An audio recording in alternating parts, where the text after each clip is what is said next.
అంటే నన్ను కుటుంబం నుండి దూరం చేసినామని చెప్పి దూరం చేయాలని చెప్పి చేసినటువంటి కుట్రలో భాగంగానే నన్ను బీఆర్ఎస్ పార్టీ నుండి సస్పెండ్ చేయడం జరిగింది.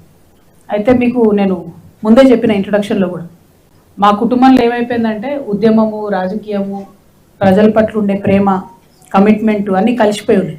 సో రాజకీయం వేరు, కుటుంబం వేరు, పార్టీ వేరు, ఉద్యమం వేరు అని చూసే పరిస్థితి లేదు. ఇవాళ నా తల్లిదండ్రుల నుండి నన్ను దూరం చేసినా కూడా నేను నా మరో కుటుంబం అనుకునే తెలంగాణ కుటుంబం కోసమే పనిచేస్తాను.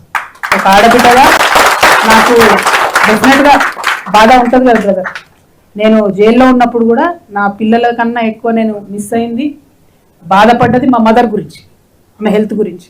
ఇప్పుడు మదర్ ఫాదర్ నుంచి నన్ను దూరం చేసి కొంతమంది శునకానందం పొందుతుండొచ్చు. కాకపోతే నాకు ఇంకో పెద్ద కుటుంబం ఉన్నది.